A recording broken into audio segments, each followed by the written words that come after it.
Alrighty, test drive time. It's been a stunning couple of days here in Sydney town, and there's a dirty great big storm on the way, so we're trying to get this done before the front comes through, and these got quite changeable conditions at the moment, but it'll all be a bit of fun for the test. Anyway, what do we have? This boat has been fitted with the biggest motors. It's the inboard Volvo 430 horsepower twin setup. Now you can go for 430 horsepower and down, but why would you? And petrol or diesel are the options.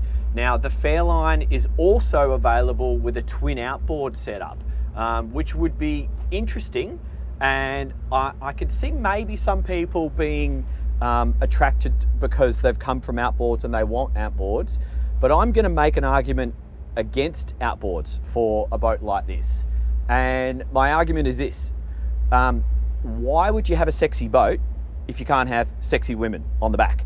And a boat like this, it's about the feeling, it's about the emotions that you get.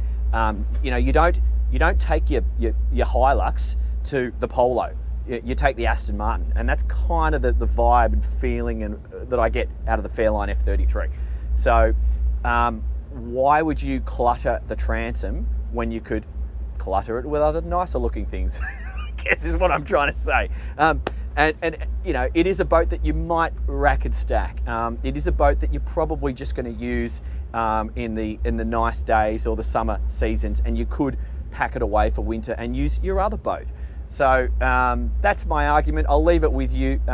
You be the deciders on what you choose. But I do appreciate, and I do like a nice, sexy open transom, and this is a boat you're going to be seen on. So be seen. Anyway, what am I seeing at the helm? I'm at seated position, obviously, right now. At the moment, it's quite comfortable. It's the steering, it's not centered, it's slightly offset to starboard, but it's a walk around console. So you have sort of equal amount of space on port and starboard to move around a console seat. Each seat has flip up bolsters. I'm just gonna operate mine. So you've got an adjustable wheel, flip up bolster, and quite a bit of space. Sitting on the bolster like that actually feels like something you might do and feel comfortable underway, and not sure if it's necessary to adjust that wheel.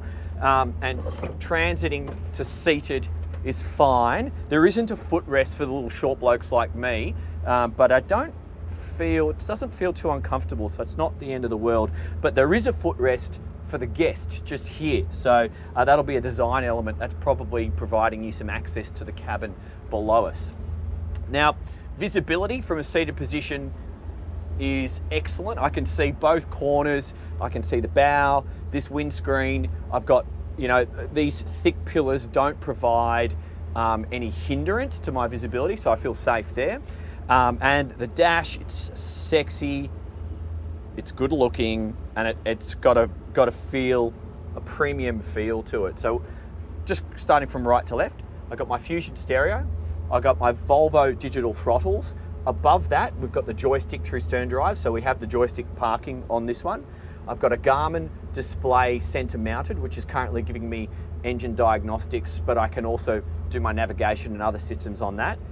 Phone holder to port of that, VHF radio coming down the side, bow thruster to port, which is kind of handy because you'll obviously, when you're parking, you're going to have your right hand on the joystick or the throttles, and if you need to do a little tap of the bow thruster, that's good to have it on port.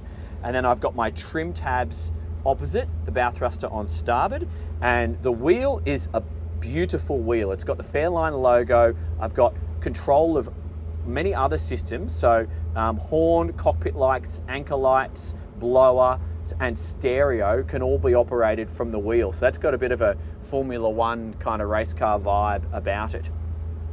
Anyway, we're here to test the boat, so let's do that. I've got my legs in full trim down position. I've got trim tabs in the up position. Let's just have a look. I've got GPS speed here. Where are my revs? I don't know where my revs are on this one. Let's just see if we can work this out. Oh, okay, this system's pretty cool. Engine, there you go, revs, done. that was easy. So it's got a custom Fairline screen inside the Garmin, so I don't know all the details about that, but that was quite easy to navigate. So slow speed cruising is kind of irrelevant on a boat like this. You're going to go everywhere fast. Cruising, in terms of a slow cruise, you're going to be sitting around about that 22 knots. The bow, she raises a little bit. You know, this is a lively, fun hull. I'm just going to take her through some swell. So I'm hitting this swell at 25 knots, straight into it, boom, boom. Yep, you can feel that cutting action coming into play just there. But let's just feel this boat. I'm discovering this at the same time you are. So let's go hat back. So she feels lively and fun. That's at 25 knots just there. Yeah. Just imagine a hot day, picking up your girlfriend, heading to the beach, grab a coffee on the way.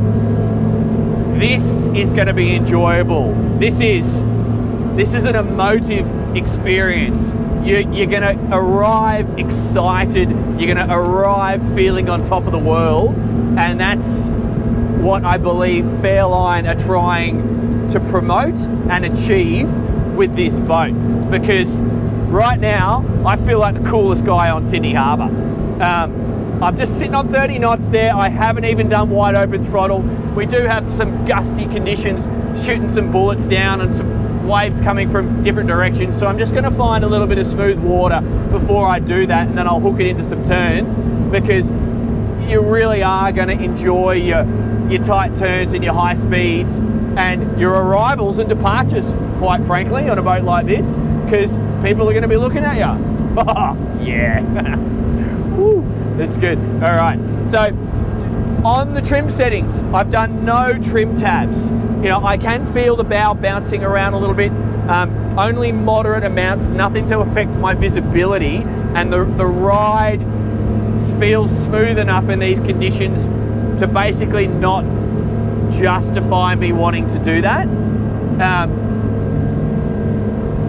All right, let's wind it up. So I'm going from 30 knots. I'm gonna, oh yeah, V8s, don't they sound great?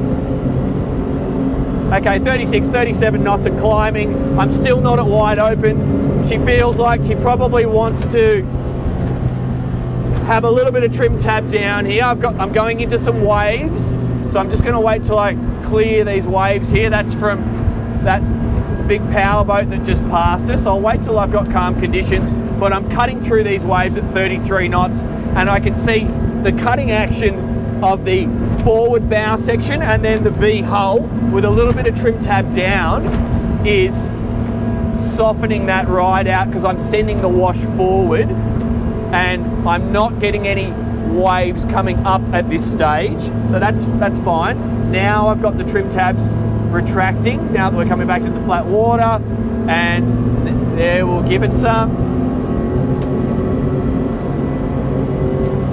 36, 37, 38, I've still got more power. Okay, I've got my trim tabs fully retracted. I'm doing a couple of degrees of engine trim up. 42 knots, 43 knots. Let's give it some turns at this speed. Yeah, she feels light. She hooks into those turns. 43 knots feels like our wide open throttle speed. I'll just give it another degrees, 43 and a half. 43 and a half, oh, this feels cool. This is cool.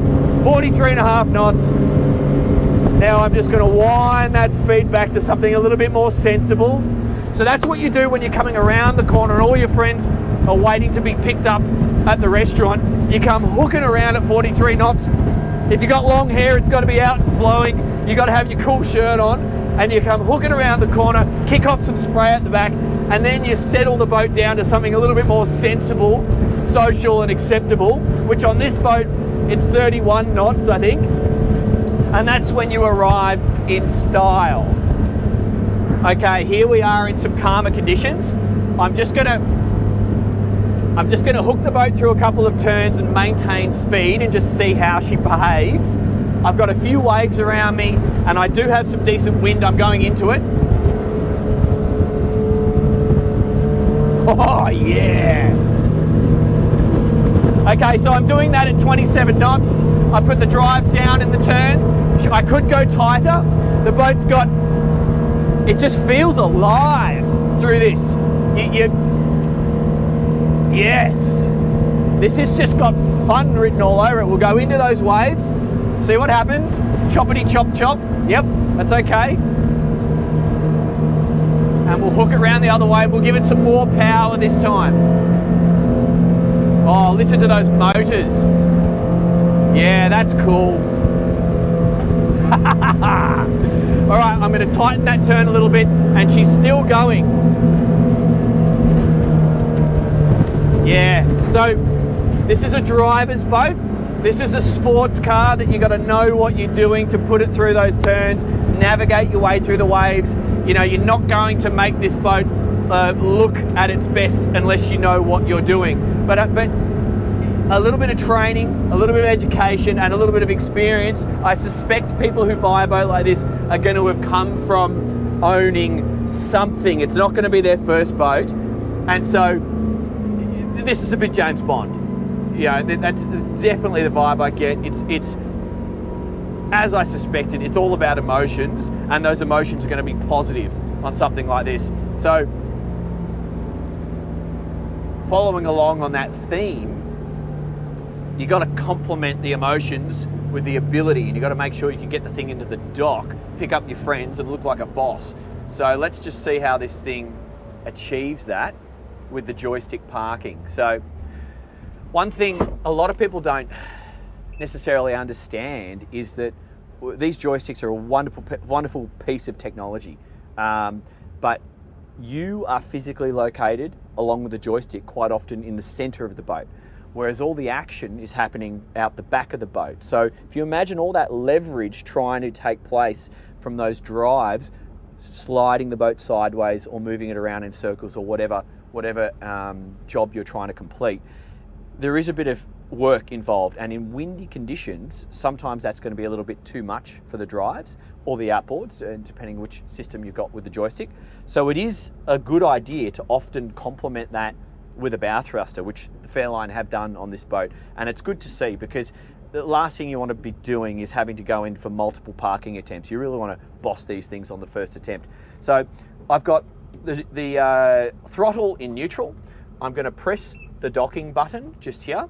I'm going to assume the standing position, and this is what you can achieve on a joystick. You can face your body to this side, you can face your body to that side, and no matter which hand is operating the joystick, it's going to feel natural, because whichever way you push that joystick is the way the boat's going to go. So as long as you remember slow and steady movements, and then bringing the joystick back up into the center position in a equally slow and steady manner, then it's going to look after you and achieve what you're wanting to do. So right now I'm in the reversing, I'm reversing the boat, and it's just tracking straight. So I got no issues here whatsoever. I wouldn't even need the bow thruster in this scenario. And now I'm just going to bring that back to center, and we'll stop the boat.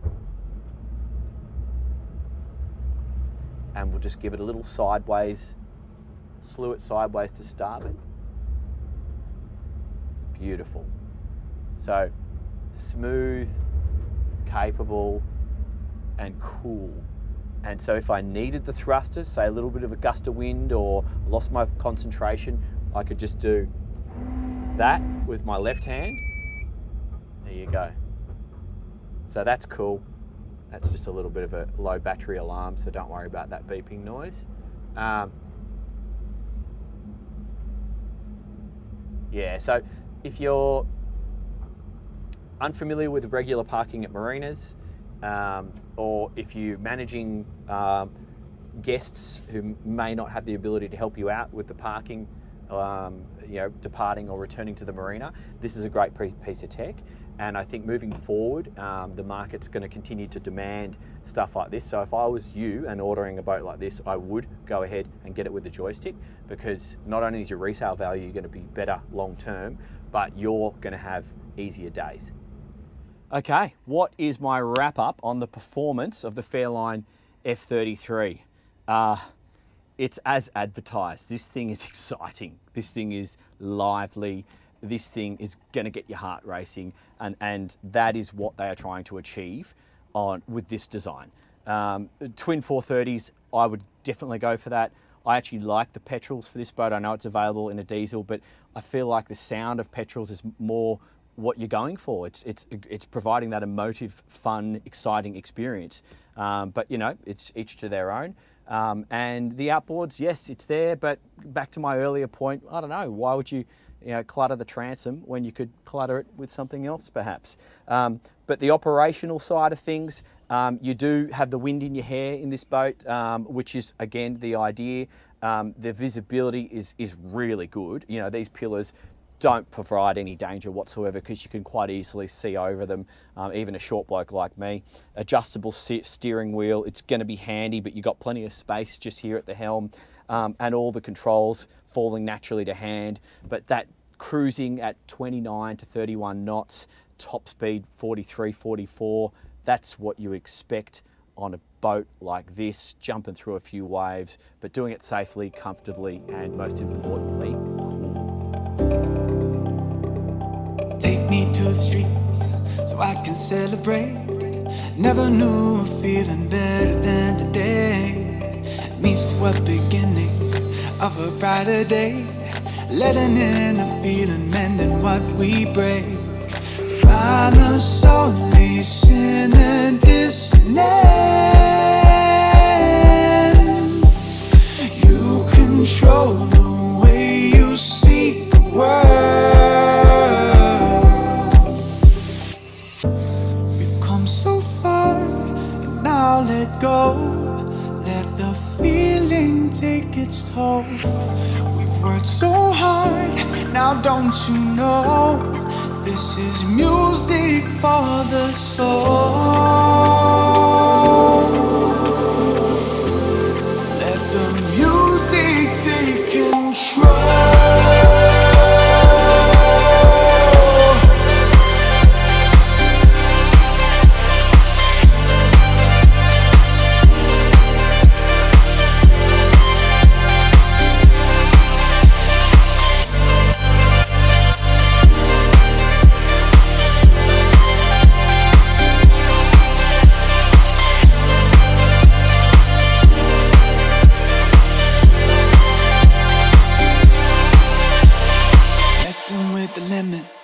Push away the pain. Life is a playground, you can play the game. Look to the horizon, the sun is on the way.